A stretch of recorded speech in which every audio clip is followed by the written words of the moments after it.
Hi, my name is PK and welcome to my channel. This video is a propagation method, especially Syngonium propagation. Propagation is what and how propagate the benefits in the video detail. First, let's start with what is propagation. We can propagate because one செடி மட்டும் தான் அதுக்கு உகர்ந்ததா இருக்கும். அந்த மாதிரி உகர்ந்ததா இருக்கிற அந்த செடிகளை வந்து நம்ம ஒரு சிங்கிள் மெச்சூர்ட் பிளான்ட் வச்சு மல்டிபிள் இண்டிவிஜுவல் பிளான்ட்ஸை நம்ம அதை வந்து ஈஸியாக டெவலப் பண்ண முடியும். பட் அதில் வந்து சில விஷயங்கள் மட்டும் நம்ம ரொம்ப கீனாக நோட் பண்ணணும். ஃபார் எக்ஸாம்பிள் அதோட மெயின் ரூட்ஸ் பாதிப்பு இல்லாமல் அதை நம்ம எப்படி பிரித்து எடுக்கிறது, இந்த மாதிரி சின்ன சின்ன விஷயங்கள் மட்டும் நம்ம ரொம்ப க்ளீனாக அப்சர்வ் பண்ணாலே நம்ம ஒரு நல்ல பலந்த மெச்சூர்ட் பிளான்ட் வச்சு நம்ம நிறைய இண்டிவிஜுவல் பிளான்ட்ஸை நம்ம ஈஸியாக டெவலப் பண்ணி அதோட அந்த பிளான்ட்டோட நம்பர்ஸை நம்ம இன்க்ரீஸ் பண்ண முடியும். நமக்கு ஒரு செடி பிடிச்சிருக்கு, அதை நம்ம அந்த செடி நம்ம இன்னும் நிறைய வாங்கி வைக்கணுன்றதுக்கு பதில் நமக்கு ப்ரொபகேஷன் மெத்தட் தெரிஞ்சிருந்தேன் அந்த செடி ப்ரொபகேட் பண்ணுறதுக்கு உகர்ந்ததாக இருந்தால் நம்மளே அதை ஈஸியாக ப்ரொபகேட் பண்ணி நம்மளால் மல்டிபிள் பிளான்ட்ஸ் ஈஸியாக வளர்க்க முடியும். ஸோ ஒரு டைமும் ஒரே செடி நம்ம ரிப்பீட்டடாக போயிட்டு வாங்கிட்டு இருக்கணுன்ற தேவையோ அவசியமே இங்கே கிடையாது.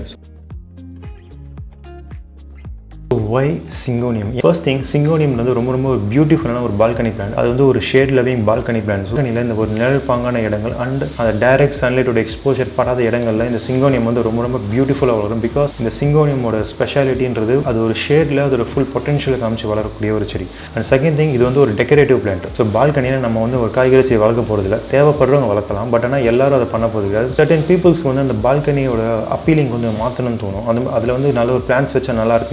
அந்த இடத்துல நம்ம வந்து ரெகுலரா வளர்க்குற இந்த roses, hibiscus or like any other country breed or any other hybrid flowering plant வச்சா அது வளராது because that certain plants needs at least minimum of 8 to 10 hours of sunlight. ஆனா சிங்கோனியம்ன்றது ஷேட் லவிங் plant. இதுக்கு அந்த அளவுக்கு ஒரு சன்லைட் தேவைப்படாது. இது நீங்க சன்லைட்ல வெச்சீங்கன்னா ஈஸியா ஃபேட் ஆவறதுக்கோ இல்ல அந்த பிளான்ட் வந்து கொஞ்சம் சீக்கிரம் பதங்கி போறதுக்கோ நிறைய சான்சஸ் இருக்கு.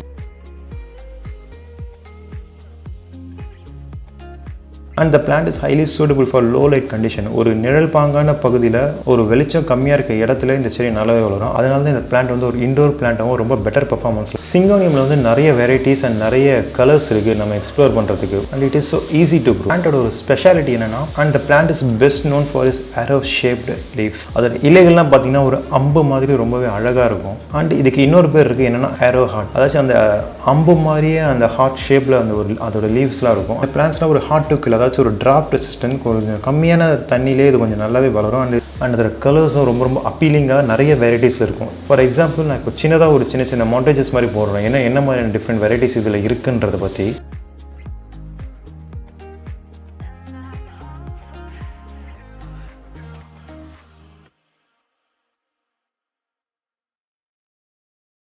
You can see the leavesலாம், இதோட லீவ்ஸ்லாம் ரொம்ப பியூட்டிஃபுல்லாக இருக்கிறத பார்க்குறீங்க.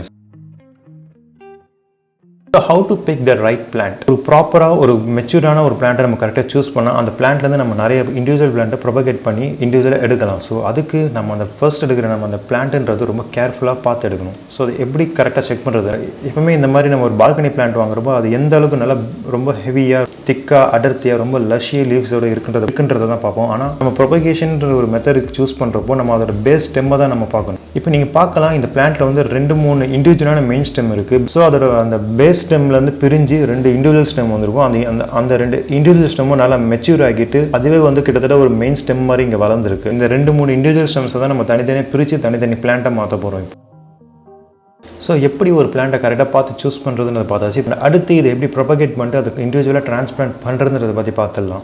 இந்த பிளான்ட்டை சாயிலேருந்து எப்படி சேஃபாக எடுக்கணும்னா அவங்களோட இண்டெக்ஸ் அண்ட் மிடில் ஃபிங்கர் இது ரெண்டுத்துக்கு நடுவில் அந்த பிளான்ட்டோட மொத்த ஸ்டெம்ஸையும் ஹோல்ட் பண்ணிவிட்டு அந்த பாட் அப்படியே தலைகீழ கவுத்துட்டு அதோட பாட்டமில் நீங்கள் ஜஸ்ட் அந்த டைட்டாக கொஞ்சம் ஸ்குவீஸ் பண்ணாலே அந்த சாயில் வந்து ஈஸியாக அந்த பாட்லேருந்து ரிமூவ் ஆகிடும். நீங்கள் இப்போ பார்க்கலாம் அந்த பிளான்ட் எப்படி மொத்தமாக ஒரே ஷேப்பாக வந்திருக்குன்னு. அடுத்த ஸ்டெப் என்னன்னா இதில் இருக்க சாயில் எல்லாத்தையும் நம்ம க்ளீன் பண்ணணும். க்ளீன் இந்த சென்ஸ் இந்த சாயில் எல்லாத்தையும் நம்ம ரிமூவ் பண்ணணும். ஸோ எதுக்காக நம்ம இந்த சாயில் எல்லாத்தையும் ரிமூவ் பண்ணணும்? இன் கேஸ் ஆஃப் நம்ம ஜஸ்ட் டிரான்ஸ்பிளான்ட் மட்டும் பண்ணுறோன்னா நம்ம ஜஸ்ட் அந்த பாட்லேருந்து அந்த பிளான்ட்டை வெளியே எடுத்துட்டு அதோட பாட்டமில் இருக்க சாயில் மட்டும் லைட்டாக ரிமூவ் பண்ணுவோம். பிகாஸ் அந்த மெயின் ரூட் வந்து கொஞ்சம் லூசன் அப் ஆகுது. அதுக்கப்புறம் நம்ம அதை ஸ்ட்ரெயிட்டாக நம்ம வேற ஒரு பாட்டுக்கு ஒரு இண்டிவிஜுவல் பாட்டுக்கு மாற்றிடலாம். But what we are going to do here is we are going to propagate. So propagate இந்த சென்ஸ் அந்த ஸ்டெம்ல இருந்து நம்ம அந்த ஒரு மெயின் பிரான்ச்சஸ் எல்லாத்தையும் பிரித்து எடுக்க போகிறோம். அதுக்கு ஃபர்ஸ்ட் நம்ம அந்த சாயில் எல்லாத்தையுமே அந்த ரூட்ஸ் சுற்றி இருக்க எல்லா சாயிலுமே நம்ம ரிமூவ் பண்ணணும். ரொம்ப கேர்ஃபுல்லாக பண்ணுங்க இந்த ஒரு விஷயம் மட்டும். எப்பவுமே பேஸ்லேருந்து ஆரம்பிங்க. பேஸில் தான் அதோட சாயில் வந்து ரொம்ப ஸ்ட்ராங் ஹோல்டில் இருக்கும். அண்ட் மெயின் ரூட்ஸும் பார்த்தீங்கன்னா பேஸில் போய் செட்டில் ஆகிருக்கு. முடிஞ்ச அளவுக்கு அந்த ரூட்ஸ் எதுவும் டேமேஜ் பண்ணாமல் கொஞ்சம் கொஞ்சமாக அந்த சாயில் எல்லாத்தையும் ரிமூவ் பண்ணிவிடுங்க. ஸோ ரிமூவ் பண்ணதுக்கப்புறம் நீங்கள் பார்க்கலாம் அந்த மெயின் ஸ்டெம் எல்லாம் எப்படி கொஞ்சம் கொஞ்சம் இண்டிவிஜுவலாக செப்பரேட்டாக இருக்குன்னு. இப்போது அதை வந்து அந்த சாயிலேருந்தும் அந்த ரூட்ஸ்லேருந்தும் டிட்டாச் பண்ணி ப்ராப்பராக எடுக்கணும். அப்படி எடுக்கிறப்போ ரூட்ஸ் எல்லாமே ஒன்று டேங்கிள் ஆகிருக்கும். ஸோ அந்த டேங்கிள்டான ரூட்ஸ் எல்லாத்தையும் ப்ராப்பராக டீடேங்கிள் பண்ணிட்டு எடுங்க. ஸோ இந்த மாதிரி அந்த ஸ்டெம்மோட பேஸில் அந்த ரூட்ஸ் இருக்க மாதிரி ப்ராப்பராக பார்த்துக்கோங்க. ஸோ இதில் அந்த ஸ்டெம் வந்து அந்த இன்னோட மெயின் பிளான்ட்டோட அட்டாச் ஆகிருக்கு. இதை வந்து நம்ம லைட்டாக உடச்சி தான் எடுத்தாகணும். அப்படி எடுக்கிறதுனால பிளான்ட்டுக்கு எதுவும் பெரிய டேமேஜ் வரப்போகுது கிடையாது. பட் அந்த மெயின் ரூட் இருக்கான்னு மட்டும் ரொம்ப க்ளீனாக அப்சர்வ் பண்ணி எடுங்க. ஸோ இந்த மாதிரி ஒரு கொஞ்சம் ஜென்டலாக ப்ராப்பராக டீடேங்கிள் பண்ணி ரூட்ஸை எடுக்கிறப்போ you will get a proper stem with the roots. இப்போ நீங்கள் பார்க்கலாம் அந்த ஒரு மெயின் பிளான்ட்லேருந்து நான் கிட்டத்தட்ட ஒரு 3 இண்டிவிஜுவலான ஸ்டெம்ஸை ரிமூவ் பண்ணி எடுத்திருக்கேன். அண்ட் இது 3மே ஒரு இண்டிவிஜுவல் பிளான்ட்டாக தான் இப்போ வளரப்போகுது. ஸோ இப்போ நம்ம ரிமூவ் பண்ண அந்த இண்டிவிஜுவல் ஸ்டெம்ஸ், அந்த ப்ரொபகேட் பண்ண அந்த ஸ்டெம்ஸ் வந்து இப்போ நம்ம டிரான்ஸ்பிளான்ட் பண்ணிடலாம். பாட்டிங் மிக்ஸ் இதுக்கு வந்து நான் ஜஸ்ட் ரெகுலரான ஒரு பாட்டிங் மிக்ஸ் தான். அதில் கீழே வந்து சம்மர் சாயில் மிக்ஸ்ன்னு மென்ஷன் பண்ணிக்கலாம். அது என்னன்னா ஜஸ்ட் அதில் அந்த வாட்டர் நல்லா ஹோல்ட் பண்ணுறதுக்காக எக்ஸ்ட்ராவாக கொஞ்சம் கொக்கோ பீட்டும் அந்த ஹோம் வேஸ்ட் காம்போஸ்ட்டும் அதில் எக்ஸ்ட்ரா கொஞ்சம் ஆட் பண்ணிக்கலாம். அவ்வளோதான். அந்த மெயின் ரூட்ஸ் ஃபுல்லாக நல்லா கவர் ஆகிறதுக்கு அந்த சாயில் மிக்சர் போட்டு நல்லா அந்த ஸ்டெம்மை கவர் பண்ணுங்கள். பண்ணிவிட்டு ஜஸ்ட் ஒரு ஜென்டில் புஷ் மூலமாக அந்த ஸ்டெம்மை நீங்கள் சாயிலோட ஃபார்ம் பண்ணணும். ரொம்ப டைட்டாக அழுத்தணுன்ற அவசியம் கிடையாது. ஜஸ்ட் ப்ராப்பராக அதை ஃபார்ம் பண்ணாலே போதும். இதே ப்ராசஸை கண்டினியூ பண்ணிட்டு மற்ற எல்லா ஸ்டெம்ஸுமே நீங்கள் நட்டுடலாம்.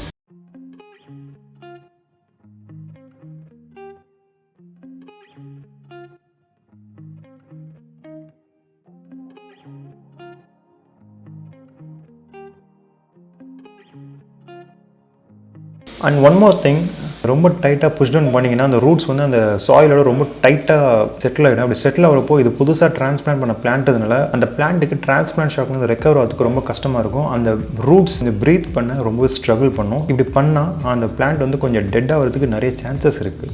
இப்போ நம்ம சக்ஸஸ்ஃபுல்லாக அதை ப்ரொபகேட் பண்ணியாச்சு அண்ட் டிரான்ஸ்பிளான்ட்டும் பண்ணியாச்சு. From just with a single plant no we have propagated and we have developed 3 individual plants. So you can see the final results. இப்போ டிரான்ஸ்பிளான்ட் பண்ணியாச்சு. இப்போ அதை உடனே கொண்டு போய் அந்த ஃபைனல் லொக்கேஷனில் வைக்கலாமா கேட்டால் கூடாது. Because the plant needs little bit of time to recover from the transplant shock. அந்த டிரான்ஸ்பிளான்ட் ஷாக்னு ப்ராசஸ் இருக்கும். அது புது லொக்கேஷனுக்கு மாற்றணும். இந்த ரூட்ஸ்லாம் ஒரு சின்ன ஒரு ஷாக்கில் போகும். ஏன்னா நம்ம அதை வந்து எக்ஸ்போஸ் பண்ணிவிட்டு அதை நம்ம மறுபடியும் மண்ணுக்குள்ளே போட்டுருவோம். அந்த புது மண்ணோட அதை அடாப்ட் ஆகிறதுக்கு கொஞ்சம் நாட்கள் தேவைப்படும். அந்த ப்ராசஸ் தான் டிரான்ஸ்பிளான்ட் ஷாக் அப்படின்னு சொல்லுவாங்க. அந்த டிரான்ஸ்பிளான்ட் ஷாக் ரெக்கவர் ஆனால் அந்த செடியை நீங்கள் கம்ப்ளீட்டாக நீங்கள் நிழல் பகுதியில் இல்லை ஒரு நிழல் பாங்கான பகுதியில் வச்சாலே போதும். ஃபுல் சன்னில் வச்சிங்கன்னா அந்த பிளான்ட் வந்து தன்னை காப்பாற்றிக்காத ஃபுல் பொட்டன்ஷியலாக அந்த பிளான்ட்டுக்கு மட்டுமே ஃபோக்கஸ் பண்ணுமே தவிர அந்த ரூட்ஸை வந்து கண்டுக்காது. அது ரூட்ஸை கண்டுக்காம விட்டுச்சுன்னா அந்த ரூட்ஸ் தன்னோட வேலையை எதுவும் ப்ராப்பராக செய்யாது. அப்போ அந்த பிளான்ட் போகிறதுக்கான சான்சஸ் நிறைய இருக்குது. ஆஃப்டர் லைக் ஒரு 4 days to 1 week நீங்கள் அந்த ஃபைனல் லொக்கேஷன் மாற்றி வச்சிடலாம். Think that's it for this video. இந்த வீடியோவில் வந்து ஒரு சிங்கோனியம் பிளான்ட் எப்படி ப்ராப்பராக ப்ரொபகேட் பண்ணுறதுன்றதை பார்த்தாச்சு. நம்ம நெக்ஸ்ட் வெட்னஸ்டே இன்னொரு வீடியோவில் பார்ப்போம். Until that let's stay connected and create a better environment. Thank you. Why syngonium? ஏன் ஃபார் எக்ஸாம்பிள் நான் இப்போ சின்னதாக ஒரு சின்ன மாண்டேஜஸ் மாதிரி போடுறேன். ஏன்னா என்ன மாதிரியான டிஃப்ரெண்ட் வெரைட்டிஸ் இதில் இருக்குன்றதை பற்றி. ஸோ நம்ம ட்ரான்ஸ்ஃபர் பண்ண உடனே அது ப்ராப்பராக இப்போ ட்ரான்ஸ்ஃபர் பண்ண உடனே கொண்டு போய் ஃபைனல் லொகேஷன் வைக்கணும் அவசியமோ. இப்போ ட்ரான்ஸ்ஃபர் பண்ண உடனே அதை கொண்டு போய் ஃபைனல் லொகேஷன் வைக்கணும் கிடையாது. இப்போ ட்ரான்ஸ்ஃபர் பண்ண உடனே அதை கொண்டு போய் ஃபைனல் லொகேஷன் ட்ரான்ஸ்ஃபர் பண்ண உடனே அதை இப்போ ட்ரான்ஸ்ஃபர் பண்ணணும் அதை உடனே கொண்டு போய் final. And one more thing,